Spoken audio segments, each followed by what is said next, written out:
এখন প্রশ্ন, হোয়াই? তৃতীয় লিঙ্গ শব্দের ইতিহাস কি? আরে এই দেশের জন্ম হয়েছিল ইসলামের জন্য, এটা ভুলে গেলে চলবে না। আমরা কেন ভয় পাবো? টিম কুক, যে অ্যাপেলের যে সিইও, পৃথিবীর সবচেয়ে ধনী, one of the biggest person, তিনি পৃথিবীতে ঘোষণা দিল হি ইজ এ গে, সমকামী। সবাই সেলিব্রেট করলো। আর সরার একজন বাংলাদেশি মুসলিম যদি বলে যে আমি মুসলিম প্রফেসর, এই পরিচয় কিন্তু আমি দিতে পারি নাই, দিলে জঙ্গি হয়ে যায়। আর সে সমকামী, হোমোসেক্সুয়ালিটি, এটা বললে তাকে সেলিব্রেট করা হচ্ছে। We are in this world. এই কোটা বিরোধী আন্দোলনের যে কোটা নিয়ে যে এত মারামারি হলো, তারপরে সুপ্রিম কোর্টের রায় হলো, আপনারা খেয়াল করছিলেন কিনা যে 1% হচ্ছে যারা প্রতিবন্ধী কোটা, আগে কিন্তু ওইটাই ছিল।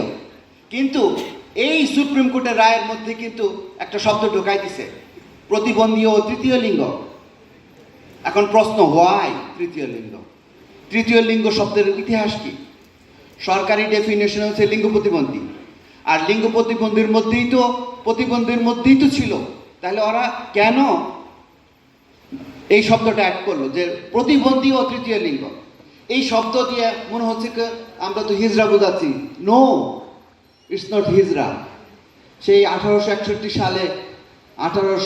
সালে হাইনরিক উইগলিড, তার এই মতবাদের প্রবক্তা, ওইটার থেকেই সব কিছু এলজিবিটি, ট্রান্সজেন্ডার সব আসছে।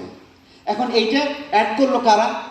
আমি সমন্বয়কদের কাছে যোগাযোগ করছিলাম, এটা কি ওরা কি জেনে বুঝে করছে? ওরা কি জানে? বলছে ওরা তো জানে না, ওরা তো এটা চায় না, কিন্তু এটা অ্যাড করা হয়েছে। কারা অ্যাড করছে? আইনো, আপনারাও জানেন। আরে এই দেশের জন্ম হয়েছিল ইসলামের জন্য, এটা ভুলে গেলে চলবে না। আমরা কেন ভয় পাবো? We are Muslim, Muslim is our identity. এইটা কেউ ছিনাই নিতে পারবে না। তাহলে আমরা ইন্ডিয়ার অংশ থাকতাম, কলকাতার হয়তো আমরা ইন্ডিয়ান বলতাম। তার মানে মুসলিম পরিচয় নিয়ে হীনমন্যতা করা যাবে না। আর মুসলমান ধর্ম আদর্শ সবচেয়ে বিউটিফুল। পৃথিবীতে এমন কোনো আদর্শ নাই, ইসলামের ধারে কাছে নাই।